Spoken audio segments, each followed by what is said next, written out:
Gagawa tayo ng pangtanggal ng mga melasma dito sa ating mga braso, lalo na pag magkaedad na tayo. Kaya i-share na ninyo itong aking video at maghanda ng papel at ballpen. Kalimutang mag-follow para hindi ako mawala na parang bula, charurot. Kahit wala akong melasma, ayan, nilagyan ko din po ang aking mukha, charurot. Ito man kaya ninyong magpipil, ayan, pagpok natin ninyo yan, magpipil na po kayo, pero hindi po yung skin nyo ang mapipil. Makukuha po yung mga melasma ninyo, charurot. Paalala ko lang, ito po ay DIY lang, hindi po ito pinagbibili.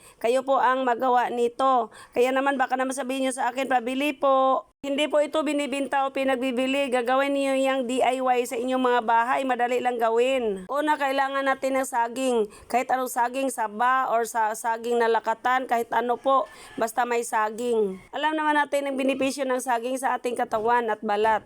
Pwede kayong mag-search kung ganon, charurot. Una po yung potassium, ganon. Gawin natin sa saging, kagison lang natin or hagod-hagurin lang natin ng tulad dito at huwag po idiin. At saka yung smooth lang po para pinong-pino po yung makukuha natin dyan sa saging na yan, charurot. Sikaping smooth lang po talaga ang pagkahagod para smooth din po ang makalagay doon sa ating kutsara.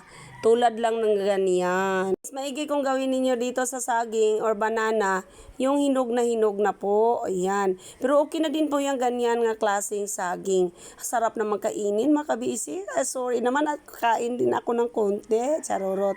So ganyan po mga kabisi, oh. Tingnan niyo yan, oh. Ganyan lang. Tapos na tayo, lagyan natin ng itlog.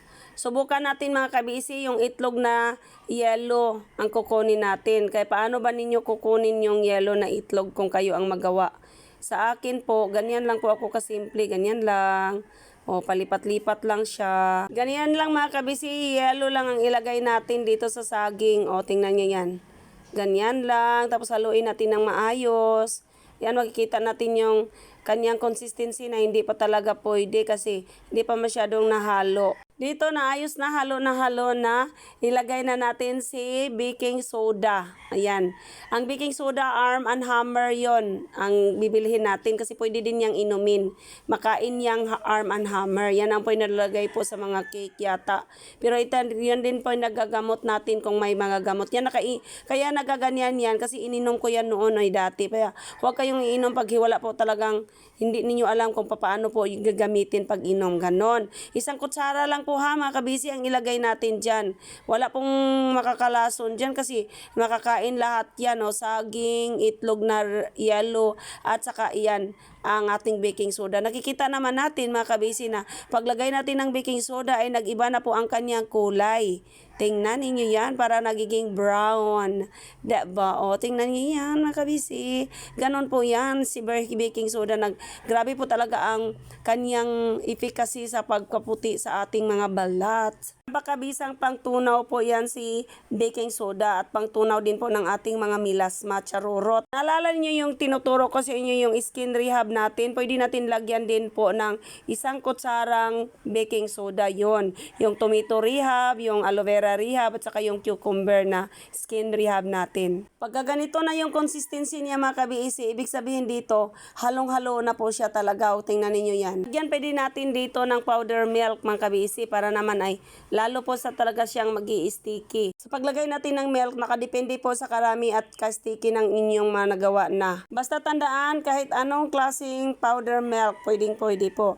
Tapos dito haluin ng maayos, halo ng halo para naman ay magpantay pong kanilang mga consistency dito. Pag ganito na po ang consistency niya mga kabisi, ibig sabihin dito ay okay na po. Pag okay na tayo mga kabisi, ilagay na natin dyan ang ating sangkap dito sa silupin na ito. Yung para pang decorate ng cake. Hindi ko alam kung anong pangalan ng silupin na yan. I-comment na lang ninyo yan mga kabisi para malaman din nila, charurot, kung ano pong pangalan ng silupin na yan. Diyos ko day. Igupitin ninyo yung pinakadulo para lalabas yung ating mga sangkap. Hindi na tayo mahirapan na ilagay sa ating mukha. O diba, charurot? Excited na ako maglagay mga kabisi. Matagal na akong hindi nakapaglagay dito. Minsan naman din yan sa akin kahit wala akong melasma. Maglagay din po ako dyan kahit wala akong melasma kasi cleansing din po yan mga kabisi. Pagtanggal mo doon sa mga banana na yan, ipipeel off mo lang, parang nagpipeel off po kayo, pero hindi po yung skin ang nagpipeel off ninyo. Ang banana lang po yung inilagay natin ang magpipeel off.